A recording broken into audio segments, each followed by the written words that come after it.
I think it gets worse in the Shadow series, though. I think in that, they really do get to be, like, Spock level.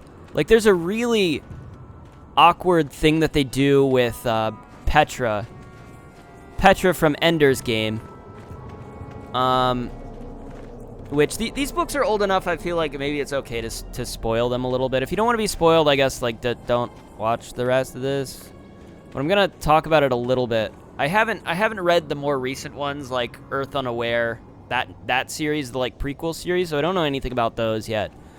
Shadows in Flight, I just finished, so I've read the Shadows in Flight series now. But yeah, they do this awkward thing with Petra where, like, she obviously, she fell in love with Ender and just kind of, like, gave up after that. That was the love of her life, and then she couldn't really, like, move on. It was really sad, I feel like. I have to say, it's been a few years since I read some of these books, so I might be misremembering the details a little bit, but I seem to recall that she just kind of, like, her character just got really, really sad for some reason. Basically kind of resigning herself to, instead of, like, being like, oh, I could still achieve happiness and find somebody else, it's like, no, she just decides to kind of settle down with somebody just because she wants to. She's like, it's not somebody she loves, it's not somebody she's even attracted to in any way. It's just that she's like, I want to do this for my friend, you know, you're my friend, and I want to, because basically he has a genetic disorder where he's gonna die at a young age, and he decides to, what he's gonna do is he's gonna go into space and start traveling at relativistic speeds, to kind of, no, I think this is the plan after the fact, but, like, they know he's gonna die. And so she says, well, you know, I think you're, like, it's like emotionally it's really awkward. Because she basically just offers to kind of, like, bear his children. And it's just, it just gets really awkward. It's like, I want to do this. She's like, I want to do this. Let me do this for you. Like, I don't love you and you know that, but, you know, I can do this for you.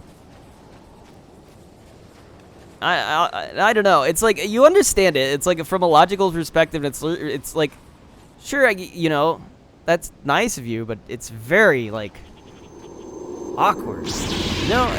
I don't know. How else do you describe that? Why are there Mandalorians here? And that's basically the situation.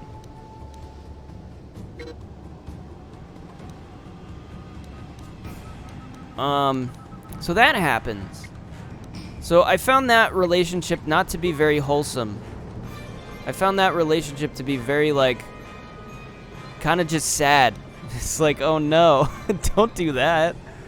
Like, I get it. There's, like, I kind of understand why, like, logically and out of, like, kindness, maybe that'd be a thing to do that you would think of doing. I just don't know what to say, you know? I don't know what to say here. It's just, it is just inherently awkward, I think. And it's not romantic in any way. It's just practical.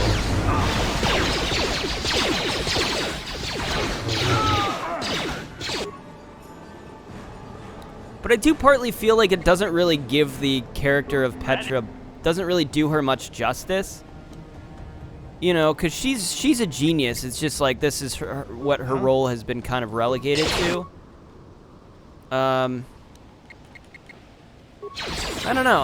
I'm not sure that I was super on board with that.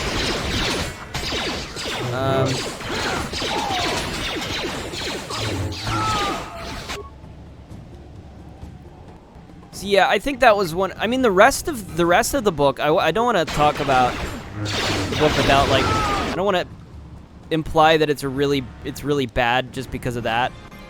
I would say that the rest of the book is really good because it's about basically a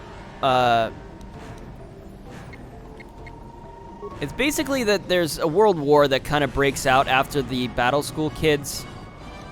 You know, after the war's over and they all get sent back to their respective countries, is like these countries begin to use them to wage war against each other. And then this world war breaks out and there's this whole crazy plot. All these battle school kids are like fighting against their friends all of a sudden. I've got a Mandalorian head. Mandalorian power shield. Credits.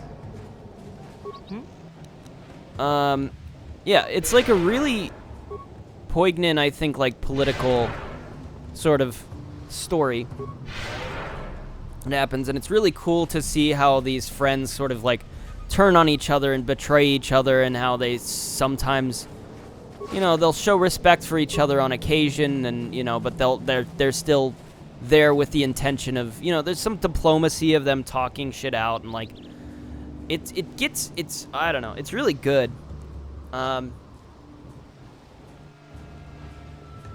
Yeah, I don't know. What they did with Petra was a little bit awkward, but I kind of see it. Like, he likes to think of things in, like, this logical sense. And it's like, logically, she would probably think that's a decent idea. And she would. She is a genius, much like all of the rest of them. In her eyes, this is a good idea. And it's because this guy's genetic issue is that his brain is, like, unlocked to such an extent that his brain just grows kind of infinitely, and he becomes smarter and smarter all the fucking time. So he's even more, he's like a super genius at this point, and like he's like basically a new human species, and she's like, you're valuable, like you're valuable, and we need to fix you and fix your genetic defects, so we need you to have kids, and we need to keep those kids alive, and then we need to have them travel through space at relativistic speed so that people can, you know, solve whatever this issue is, and you know, fix that, so that your kids can have full lives, and then this new race of super geniuses can go on and live on. That's the idea, and it's like logically, yes, that makes sense. That's logic, you know. So I can understand it. Still, find it a little bit awkward. And I mean, a lot of the other, it's not like he's really bad at writing, romances, or, what do you call it? Relationships, chemistry between characters, because there are some really good couplings in the Ender series. Most of them are really good. That one's just awkward, but, and it's because, I think it's because it's Petra. You know, that it's like, come on, can't we give her, like, a nicer life than this? It just seems really sad that this was her whole thing. Is she falls in love with Ender, he rejects her, gets her heart broken, and then just decides to give her body for science. It's like, that's just kind of sad, isn't it? I don't know.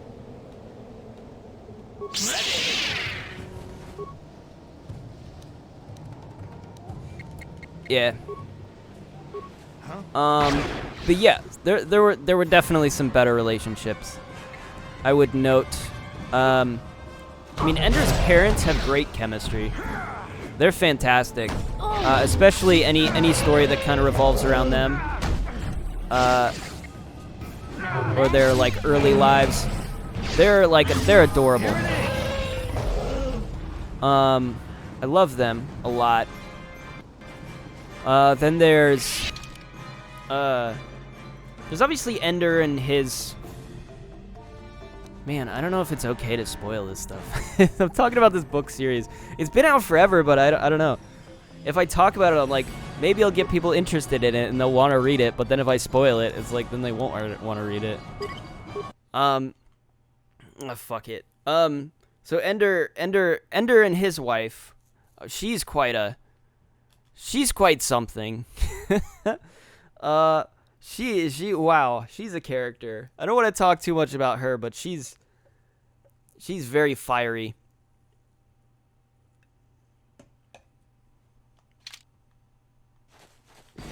Like, he does write really good characters. And he does write, I think some of my favorite, like, romances, though, or some of the, like, my favorite character developments and stuff that he did were definitely in that original, like, follow-up trilogy. So there's this specific pairing, and it comes from... Oh God, I don't. This is gonna be a major spoiler if I like give this one up. Basically, Ender. There's a point. I won't explain how it happens, but it's obviously very weird, and unnatural, and wild. But Ender accidentally ends up making a copy of his older brother. His older brother, Peter. This Peter is the guy who basically bullied Ender when he was a kid. He hates this Peter in some ways, but he also loves Peter, practically, because he knows what value he offered the human race. His brother, Peter, ended up being a very important, an extremely important person. And Ender's aware of that, and he wrote a whole book about him. Ender wrote the book. In canon, he wrote a book about about him. Who is this? Is this Canderous? I can't even tell who I'm actually doing here. No, it's got to be HK47. Okay. I want to give you Master Rapid Shot. So he accidentally creates this guy, and it ends up being, like, one of my favorite characters. I love fake Peter. He's so cool. Like he is just an asshole, but Peter is by and large kind of misunderstood. I think was the interesting thing about Peter. Is that they sort of set him up at the beginning of the Ender's Game to be kind of a dick. And then, you know, through reading it, you realize he's not really that person. And over the course of the book, he doesn't really meet up with Ender anymore. And Ender just has this idea in his mind of who Peter is. And it's just this evil bully. But that's not really who Peter is. He ends up kind of being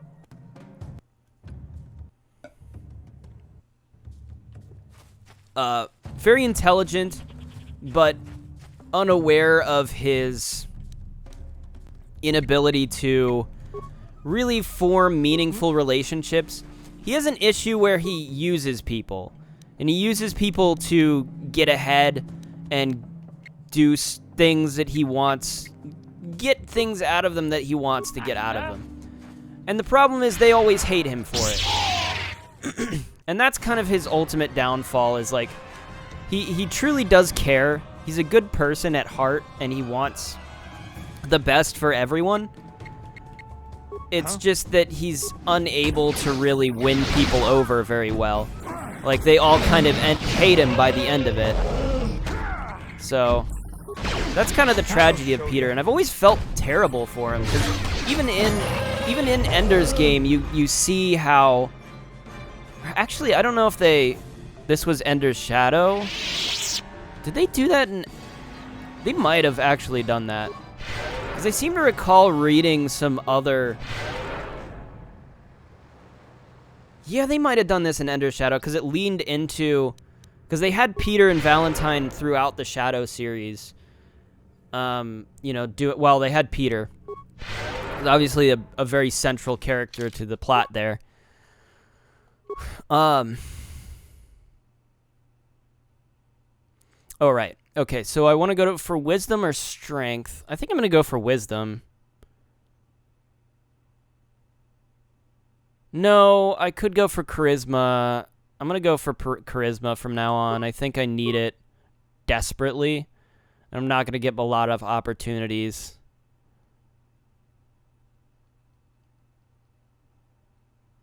Oh, man. It feels like it's been forever since I've leveled up. Master Force Jump and Master Sense. What do those even do?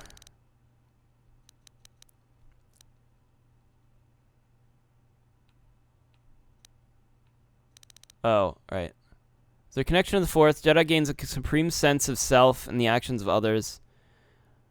Feet replaces Night Sense. Plus 6 defense. I'm Force sensitive. I'm not one-handed. I'm a dual wielder. Advanced Jedi defense.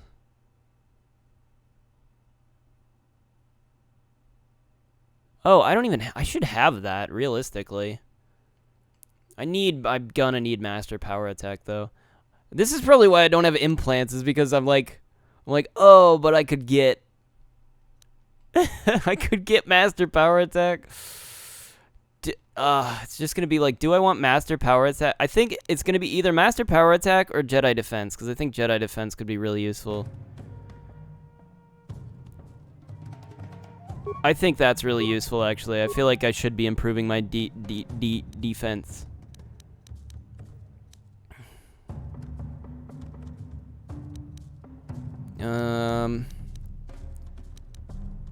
Could do just disable droid.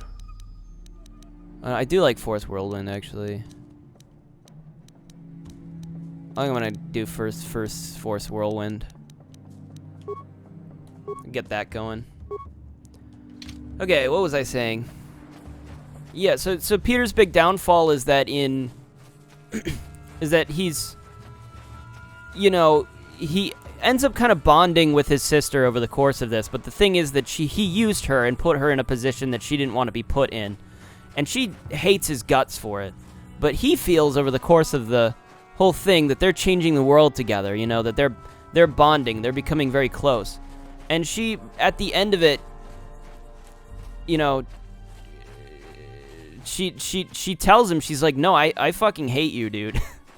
I hate your guts. I hate that you know, bullied our brother, and I wasn't able to do anything about it, and that you know, also just used me, and I couldn't do anything about that. I hate that.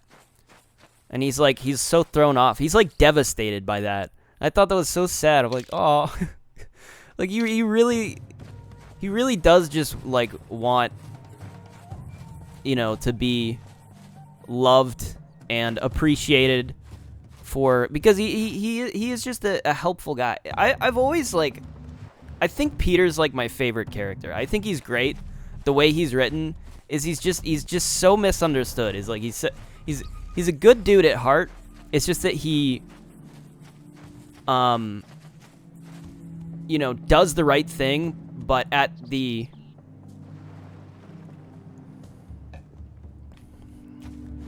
doesn't notice the people he's, you know, subjugating on that path. I don't know. It's sad. But they have they end up accidentally recreating Peter, which is not really Peter. Powerful energy shield that prevents me from passing. It's not really Peter. It's just like it's Ender's like perception of Peter. So it's a little bit more of a negative perception, but I think slightly infused with what Ender knows about his brother, you know, from history. And what he learned of his life. So it's a little sympathetic, but it's not him, you know, as much as it is just Ender's perception of who he was. But he ends up having this really nice... He ends up kind of living out the rest of his life as this, like, new Peter Wiggin. And ends up... Oh, man. I love the character that he ends up with. She's great. She's like this, like, super, she's like this badass girl. She's like from a Chinese colony. And she's super witty and clever. And just really, it's really funny.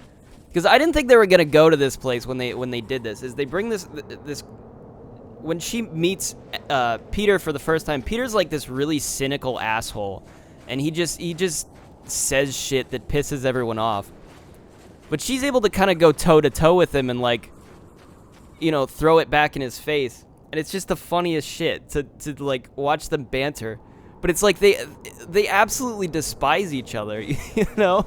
It's so weird how much fucking chemistry they have when, you know, they seem as though they just hate each other. It's like, and then they end up, you're like, you're like, you know, this is a really funny, cute kind of like relationship that they have. I didn't really think they were gonna do it though. I didn't think Card was like gonna write the relationship, even though they're so perfect for each other. And then he fucking does it. I'm like, oh, oh my gosh, I was so happy. I was like, oh, this is adorable. I think that was my favorite like relationship that they had. Anyways, yeah. So I read Shadows in Flight recently. Shadows in Flight is seems really short for an Ender's book. It was only like 7 chapters or some shit. It's like really, really, really, really short. But it felt like it was kind of just an epilogue to the Shadow series. It's kind of just like, all right, that we ended that. Here's like the epilogue of what happens to these characters afterwards. It's kind of all it was. And I was like, did I need that? I don't know. You know, should I like be kind of disappointed with what this was? I think it was fine for what it was. There were some weird implications. Some odd implications. I don't know how I felt about, but like, again, from his point of view, I can see his kind of like, in his mind, he's very logical, you know? So it's like, sure, there's an emotional response to be had here, but it's like this, like, he goes on to like explain in detail, this is kind of the only situation that we have going for us. Like, this is the only option. It doesn't make it any less weird. And you like, I kind of just hope he was gonna like, at some point, you know, there's some way we can get around this like awkward concept that we've forced to happen. But it's like, no, that is really the only option. Basically, I'll try to like explain without like totally. So basically, Bean and his kids, only the ones with the genetic defect, the rest of his kids get left back on Earth, and live out full normal lives with Petra. But Bean and his 3 genius kids, who, by the way, the book opens and it's talking about Ender. It opens with Ender Wiggin, or no, sorry, Ender. No, it does call him Ender Delfinki. I think so. I think they went with that name. And it was like really confusing. And I was like, and then it's like, oh, this is, they named one of the kids Ender. And I was like, oh, that makes sense that they would do that. But it made it really confusing when I was reading this, and it was like, and Ender was doing this. I'm like, what the fuck? I think that was the point. But anyways, it's just them, the 3 kids on the ship. And they're fighting. And they, you know, as kids do. They're very immature, except they're super geniuses. They're like 6. This is the weird thing. Like, they're 6 years old, but they're like, they do not act like 6-year-olds. They still act like petulant children. Like, they don't get along very well. And, you know, they're still very naive. There's a lot of stuff that they assume is true, and it isn't. You know, they assume they're smarter than everyone else. They're smarter than each other, but they're not correct about that.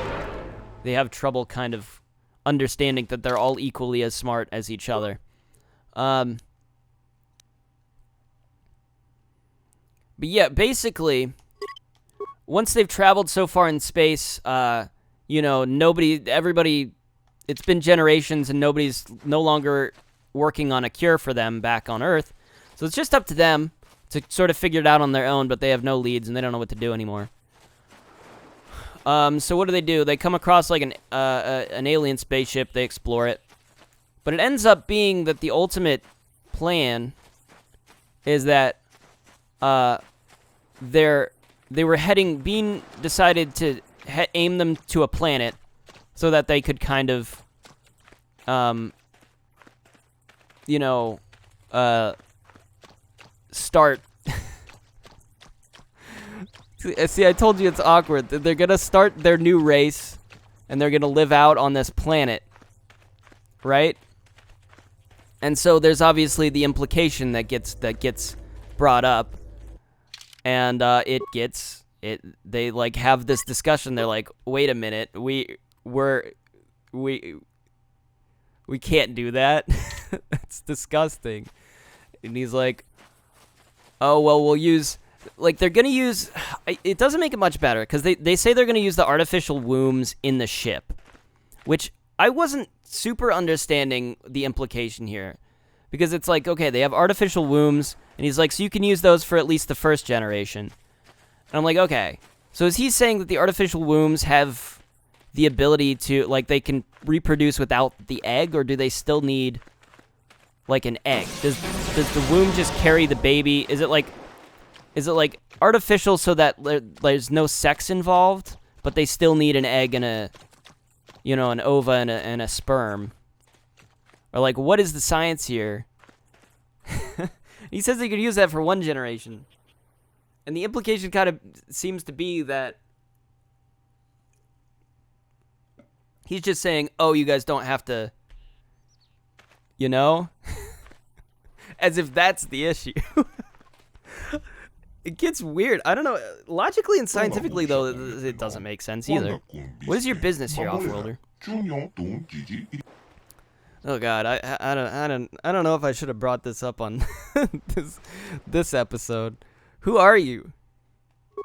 We are the elders, and you will answer our question. Who are you, and why have you come? I have come seeking the Starforge. You are Revan. Council wishes to speak with you. You may enter. Okay, so they look like Rakata. Well, that was easy. They're just gonna let me in. Yeah, I don't know. Logically, it doesn't make sense because like there's gonna be a lack of.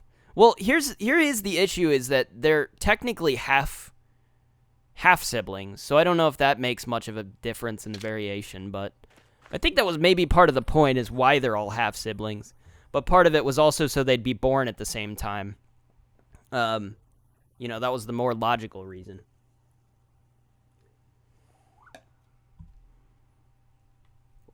So, they make a point of this, that the only child that was actually born from Petra was Ender. So he has this thought where he's like, he always thinks of himself as the real child, but he knows that's not fair. Oh God, it just gets weird, and it's like it gets strange and awkward, and I'm like, can't we avoid this? We of the Elder Council did not expect to see you again, Revan. We thought you had betrayed us. Why have you returned to our village after all this time? I spoke to you once before. What did I want? Some type of test, Revan? Some type of trick? You came seeking our aid. You came in search of a way to enter the Temple of the Ancients. You claimed to be seeking a way to destroy the Starforge, and we were foolish enough to believe you. Unaware of your true nature, we helped you enter the temple. But you betrayed us, Revan. Instead of destroying the terrible legacy of our ancestors, you unleashed the evil of the Starforge upon an unsuspecting galaxy. And now you stand before the Council of Elders once more. And once more we ask you, for what reason have you returned, Revan?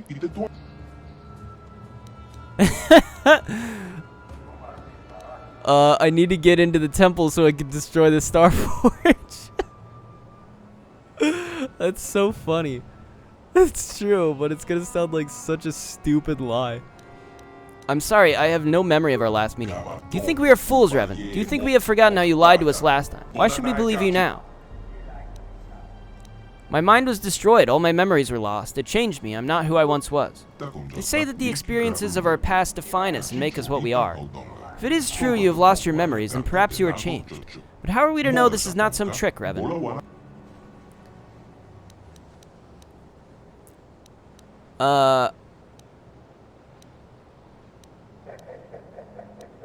The part of me that was Revan is dead. Now I'm Edith Katarn. You say that you are not who you once were, yet here on our world you repeat the pattern of your last visit.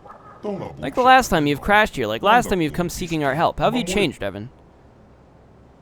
The one wanted me to kill you, but I've come here peacefully. That's true. Again, you are only repeating the patterns from before. You know we hold the secret of entering the temple. That is why you do not attack us. Come in the guise of a friend, but how do we know you are not going to betray us again? I'm not good at persuading people, okay? I cannot prove what is in my heart. I only ask you to judge me by my actions. We sense you mean the words you speak, but words are easy to say. It is actions that prove the true nature of your character. You must prove to us that you are not the same as you once were, Revan. You must prove that you have changed. How can I prove that? Recently, several of our scouts were captured by the One. Most of them were brutally slaughtered. We have information that one of the scouts is still alive. They will use unimaginable tortures to force the scout to reveal everything he knows about our tribe. And once the One is done with him, the scout will be executed like the others. You must prove you have truly changed by risking your own life to save another. Rescue our scout from the clutches of the One. We will consider helping you.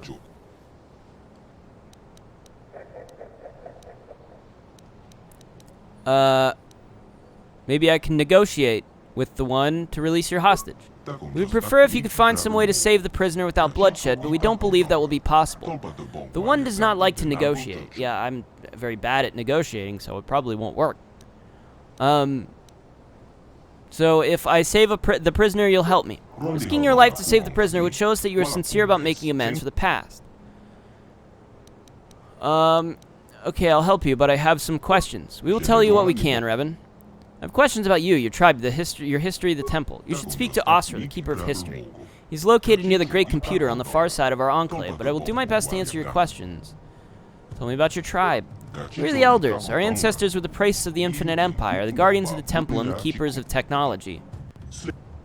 After the warlords unleashed their weapons of mass destruction and devastated the world, our ancestors knew we could never allow such technology to be used again. We sealed the knowledge of destruction within the temple, and for the past 1,000 generations we have kept a vigil here, ensuring the knowledge does not fall into the wrong hands. But you let Revan in. If you wish to know more about this, you should speak to Osra, the Keeper of History.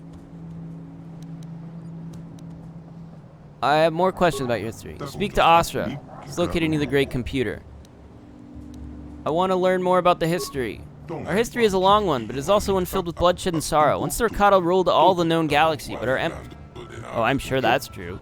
But our empire was destroyed. Well, it could be. Maybe they were the builders. Our empire was destroyed by our own corruption. If you wish to know more about this, you should speak to Osra, the Keeper of History. What do you know about the other Rakata here? There's only one other group of Rakata on the island, Tribe of the One. They would slaughter us if they could, hoping to unlock the secrets hidden away in the temple. Have you tried reasoning with the One? When the One first arrived on this island, we sent emissaries under a flag of truce to try and negotiate with his tribe. But all our envoys were brutally slaughtered.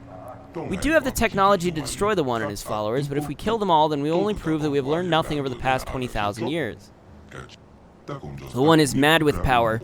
We choose not to fight him, so our only course of action is to stay here in isolation where we are safe, just as we have done for the past 20,000 years. If you wish to know more about this, you should speak to Osra. Okay, blah, blah, blah.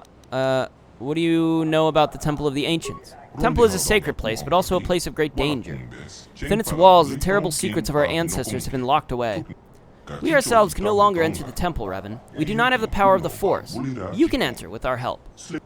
If you wish to know more about this, blah, blah, blah, blah, blah, blah, blah. What else you got? Can you tell me about the Starforge? The Starforge is a blight upon our world, an orbiting symbol of the failures and horrors of our past. We've long searched for a way to destroy it, and now you finally have given us that chance. If you wish to know more about this... So why is there a bunch of Oh, it's because they used to be all over the Empire. and they created star maps to lead to the Star Forge for some reason. Oh, this is so weird. Why? So there's such an ancient race that they used to rule the galaxy. These weird, like, bulgy eye guys. And they left a bunch of bases everywhere. Yeah, what do you, can you, I want to ask you about something else.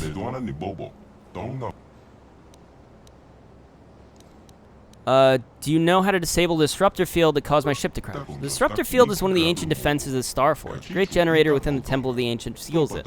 You'll have to enter the temple to disable it. Alright, I'll be back after I rescue that prisoner. The prisoner is being held in the chamber of the One himself. Return to us once he is free. Till then, you have free run of our enclave. Thank you.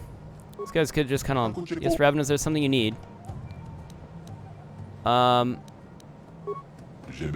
We'll tell you what we can. Okay, you're just gonna say exactly the same thing.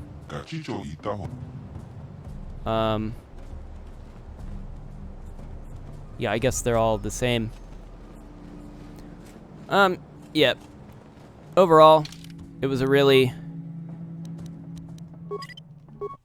short book, just kind of an epilogue, end to things.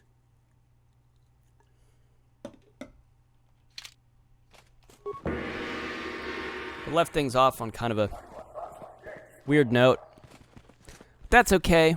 So I'm going to move on to, the next one's going to be, I think it's Earth Unaware is the next one to read, so I'm going to start that series. I don't know how that's going to, I don't know how much,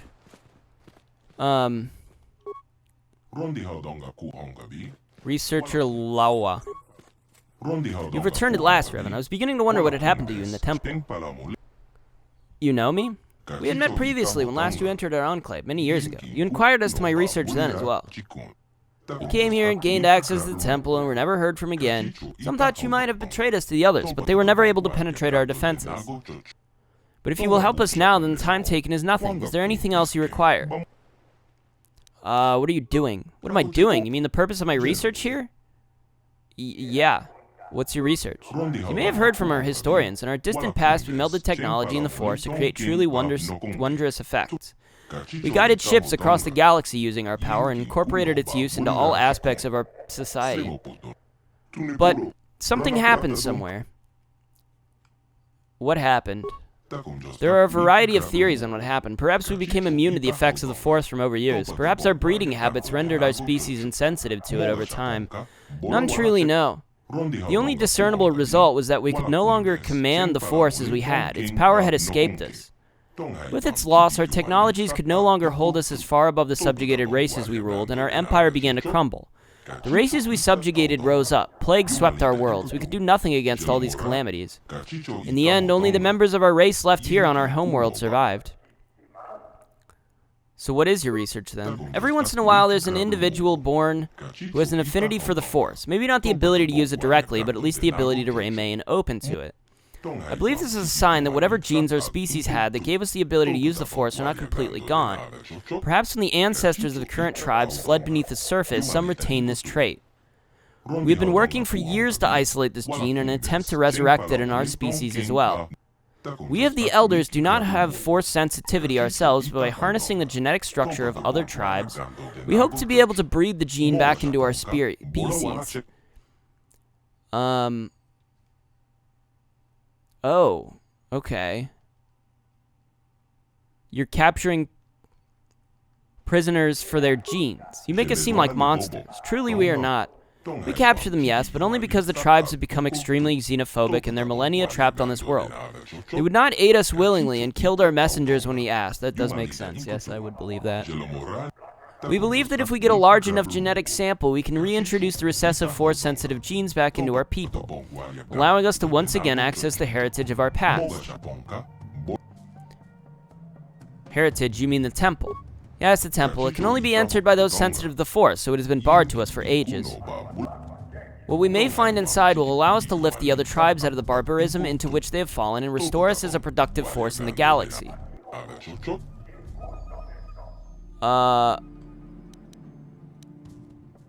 you're trying... I don't think they are trying to restore their empire, because the Elders commissioned me to do the same thing, to destroy the Starforge. Which the Starforge is like a very powerful weapon, I believe. So if they want me to go into their sacred temple and destroy it, rather than access the temple themselves, I think the Elders have decent intentions. You want to reunite the tribes. Unite the tribes and take our place in the galaxy at large. Yeah, I don't think they're trying to take over. It's this time perhaps we can redeem ourselves in the eyes of the galaxy and become a force of good. How close are you to finishing your research? We are quite far along, having had centuries to work already. But with the arrival of another tribe on our island, we have been restricted in our movements to just our enclave.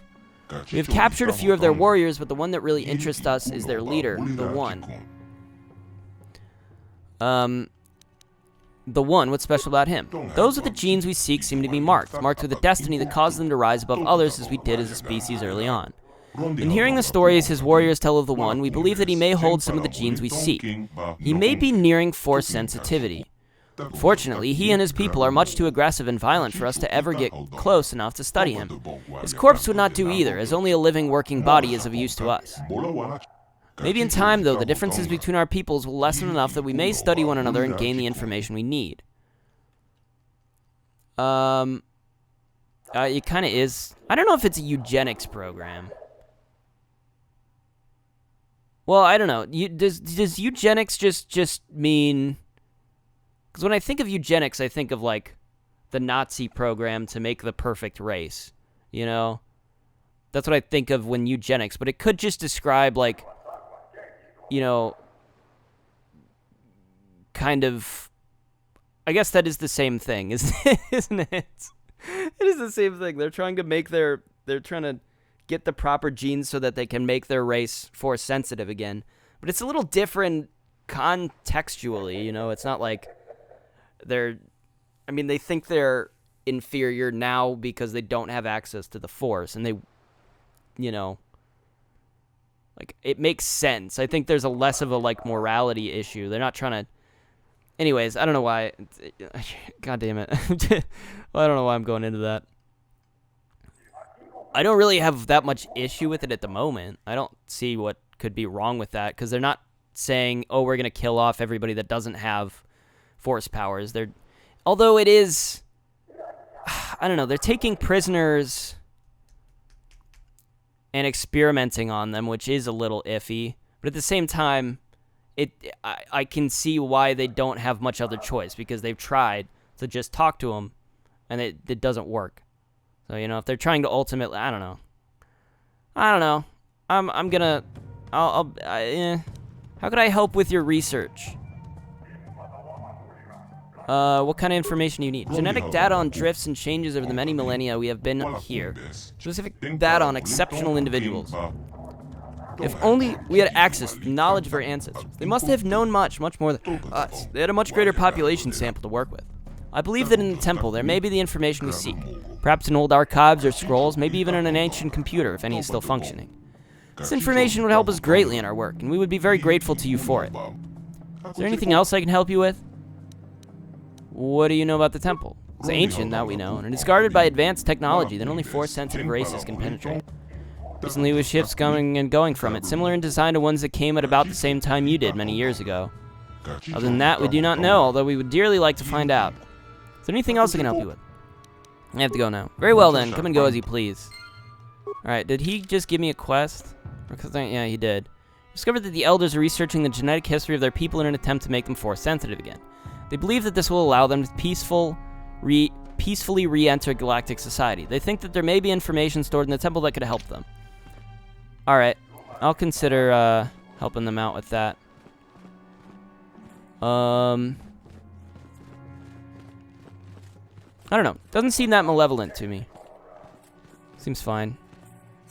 So we got some worshippers. River history can help you if there's anything you wish to know. Okay. Elder droid. Beep beep beep boop. Yeah, I think I'm done talking about Shadows of Flight, probably. Like I said, it did just kind of seem to be an epilogue.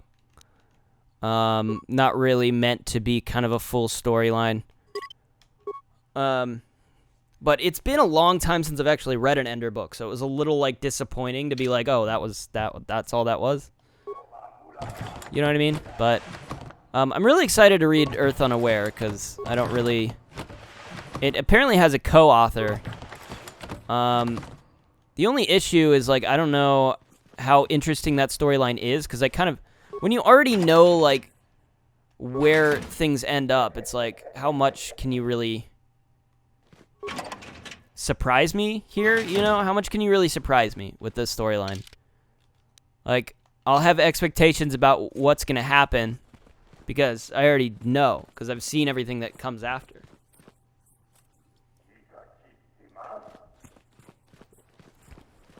So I don't know. We'll see. I'm interested in it, though, because I have enjoyed, like, most of this franchise. So I continue to watch, I continue to read it all the time. It's really fun. I recommend it. I know some of the stuff I described is kind of, makes it seem really awkward and strange and weird. But, it's not all like that, I promise. It's just that kind of struck me as being especially awkward. Those things I thought were interesting to talk about because I think because I don't have to explain why.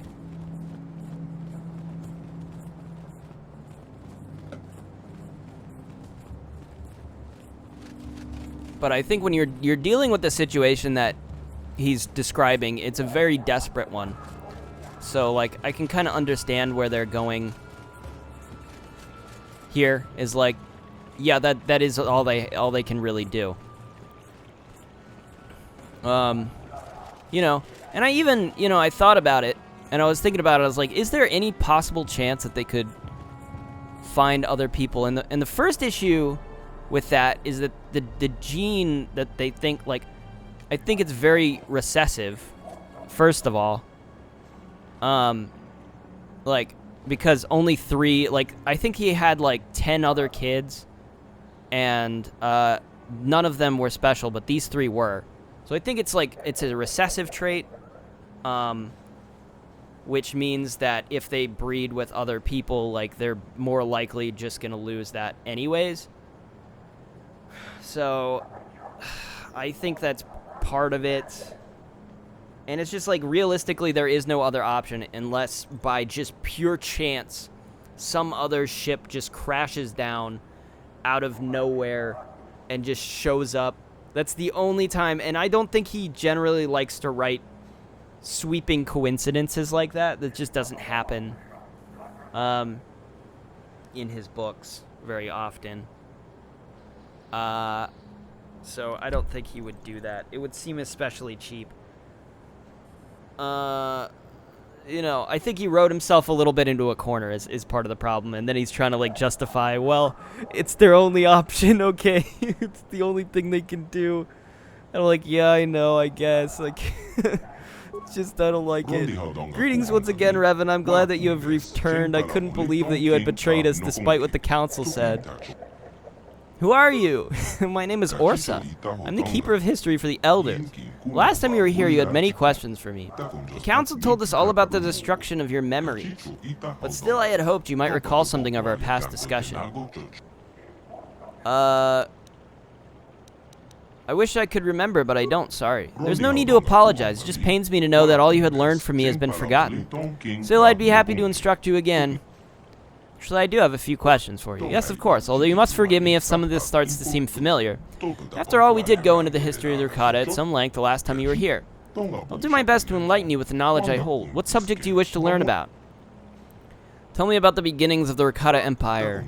Long ago, we Rakata were a great spacefaring people. Our ships combined technology and the power of the Force, and we were able to pilot them to the farthest reaches of the galaxy. Everywhere we went, we found civilizations less advanced and weaker than our own. But instead of helping them advance, we conquered and enslaved them. Back then, we could still command the Force. That combined with our advanced technology made our march of conquest irresistible. Soon the Infinite Empire stretched across the entire galaxy. Over time, we lost our ability to use the Force. Some believe we had used the Force for so long that we evolved biologically and became immune to its effects. In any case, once we lost our sensitivity to the Force, our empire began to fracture. We had to revert to more conventional space travel using inferior technology.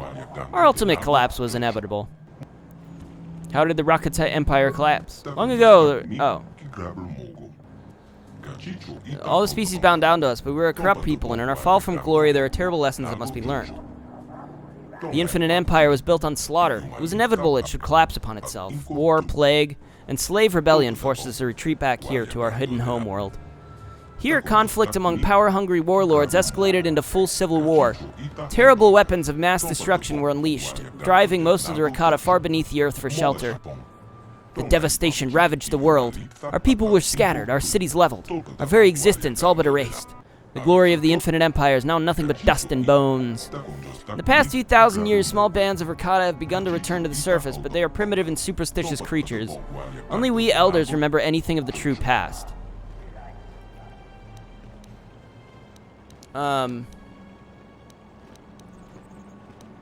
Thanks for the information. I guess I can kill you now. Do you know how to disable the disruptor field that caused my ship to crash? The disruptor field is one of the ancient defenses of the Starforge. A great generator within the Temple of the Ancients fuels it. You'll have to enter the temple to disable it. I'm gonna ask you about something else. I'll do my best to enlighten you with the knowledge I hold. What subject do you wish to learn about? Tell me about the tribe of elders. We elders are descendants of the holy priest caste of the Infinite Empire, survivors of the terrible weapons unleashed by the warlords during the final collapse of our empire. Inside the Temple of the Ancients, our ancestors were safe from the devastation that forced the other Rakata to flee underground. We emerged from the temple to find an empty and ruined land. At last we understood the terrible power of our own technology. To ensure it could never be unleashed upon us again, we sealed the ancient knowledge within the temple. I want to ask you about something else. What do you know about the other Rakata tribes? Many centuries ago, the other Rakata began to emerge from the underground warrens, where they had sought shelter from the devastation of the warlords. But these Rakata were as violent as the warlords they had fled many millennia ago. After centuries of battle and bloodshed, the tribe of the One has emerged as the strongest of all. Now the One, lured by half-remembered legends of his people, lusts to possess the terrible power locked inside the temple. You can never allow that to happen. Have you tried reasoning with the One? When the One first arrived on this island, we sent emissaries under a flag of truce. This guy knows nothing more than the original elder told us. Try and negotiate with his tribe, but all the other envoys were brutally slaughtered. We do have the technology to destroy the One and his followers, but if we kill them all, then we will only prove that we have learned nothing over the past 20,000 years. The One is mad with power. We choose not to fight him, so our only course of action is to stay here in isolation where we are safe, just as we had done for the past 20,000 years. Okay. What do you know about the Temple of the Ancients? The temple is a sacred place of terrible secrets. All the dark mysteries of the Rakata are housed within its stone walls, which pulse with the living power of the Ancients. Only those who can command this power, what you call the Force, can enter the temple. Many centuries ago, there were still a few among us who could pass within its walls. But living in the shadow of the temple, we became desensitized to its power. As you yourself said the last time you were here, we elders are no longer Force sensitive. Can any Rakata enter the table? None of the Rakata can control the Force now, but long ago there were those who could pass through the barrier. Our ancestors created the energy shield around the building as a second line of defense, but the energy shield was created using technology within the temple itself. Once we helped you and Malik to get past the barrier, you discovered a way to lower the shields at will from within the temple itself. After this, you had no further need of us.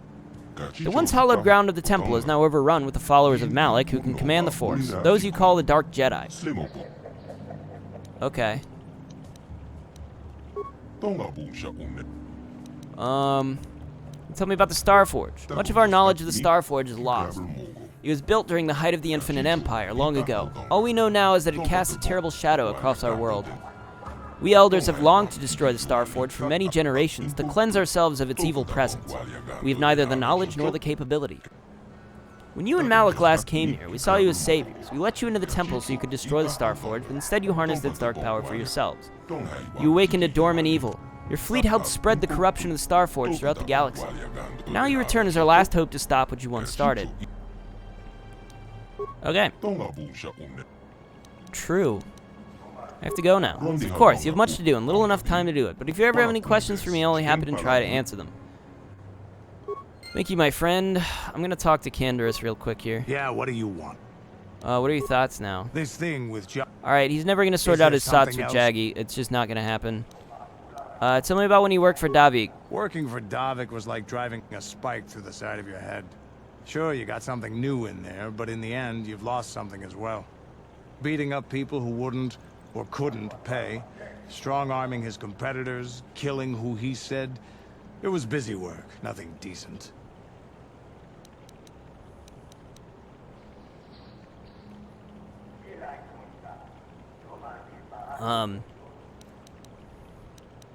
You were an assassin? Assassin, mercenary.